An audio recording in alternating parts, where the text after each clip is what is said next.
नमस्कार, मैं Roshan Singh, naturopath and nice expert. अभी मैं हिम्स हॉस्पिटल चंडीगढ़ में हूँ। आज मेरे साथ डॉक्टर मंजीत है, तो इनसे आज कुछ जानेंगे किडनी पेशेंट के लिए, उनके लिए कुछ टिप्स जानेंगे कि वो घर पे अपना ट्रीटमेंट कैसे कर सकते हैं। जैसे कि विश्वरूप सर हमेशा बताते हैं कि घर पे हेड डाउन टिल की थेरेपी, हॉट वाटर इमर्शन और डाइट अगर सही से फॉलो करते हैं, तो पेशेंट कैसे ठीक होते हैं और बहुत सारे पेशेंट ठीक हो रहे हैं। तो डॉक्टर मंजीत यहाँ पे हज़ारों पेशेंट्स देखते हैं किडनी के। मैं भी यहीं पे पेशेंट्स देखता हूँ, तो डॉक्टर मंजीत से जानते हैं कि एडिशनल चीज़ें आपको क्या गाइड करते हैं जो घर पे आप जल्दी से जल्दी आप ठीक हो सकें। जी डॉक्टर। नमस्कार, मैं डॉक्टर मंजीत हिम्स हॉस्पिटल से। जो पेशेंट घर पे हैं और थेरेपी अफोर्ड नहीं कर पाते हैं, तो वो क्या कर सकते हैं, घर पे रह के ही हॉट वाटर इमर्शन थेरेपी कर सकते हैं। यानी कि 40 से 41 डिग्री टेम्परेचर पे आपने गर्म पानी की टब में बैठना है। उस दौरान आपने अपनी जो पोजीशन है वो एल शेप में रखनी है, जो अपनी कमर को सीधे रखना है और टांगों को सीधे रख के उसको प्रॉपर हिलाना है। और साथ में आप अपने नाक के आगे एक फैन रख सकते हैं और सर पे गीले तौलिए का टॉवल रख सकते हैं। और साथ में आप हेड डाउन टिल थेरेपी को रख सकते हैं। और उसमें क्या है, आपने 2 से 3 ईंटों का आपने इस्तेमाल करना है और घर पे ही वो ईज़िली हो सकती है।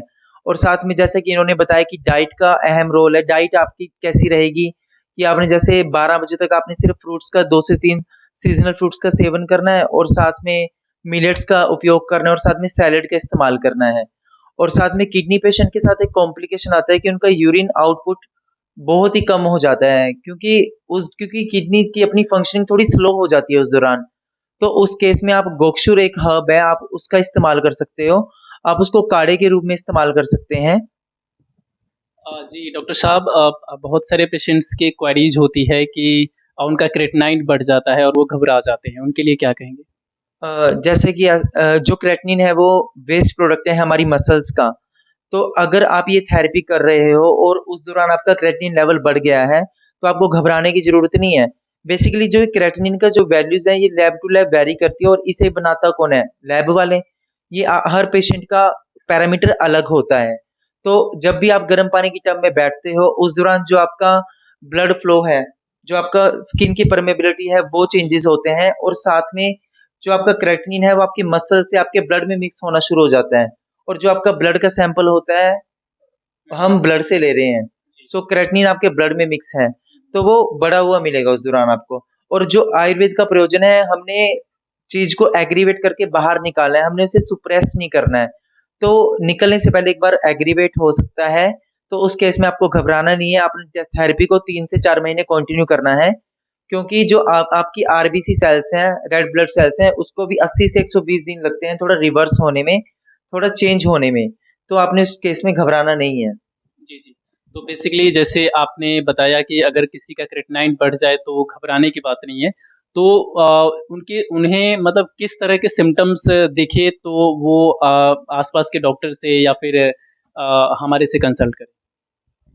देखो ऐसा है, अगर किडनी के पेशेंट है, उसको बेसिकली यूरेमिक सिम्पटम्स बोलते हैं। उसमें क्या-क्या सिम्पटम्स आ सकते हैं? पेशेंट को बहुत ज़्यादा इचिंग हो सकती है, पेशेंट को बहुत ज़्यादा सांस लेने में तकलीफ हो सकती है, पेशेंट के पैरों में पानी भर सकता है यानी कि सूजन हो सकती है, पेशेंट के पेट में पानी भर सकता है जिसे हम एसाइटिस बोल देते हैं, पेशेंट के फेफड़ों में पानी भर सकता है जिसके कारण सांस लेने में दिक्कत, जिसे हम प्लूरल एफ्यूजन बोल सकते हैं। तो ये सब सिम्पटम आते हैं। बाकी जो सिम्पटम्स हैं वो पेशेंट टू पेशेंट वेरी करते हैं। कोई पेशेंट ऐसा होता है जिसे कोई सिम्पटम ही नहीं आता, उस पेशेंट का सिर्फ वजन इंक्रीज होता है। जी, ठीक है, तो patient to patient symptom vary करते हैं।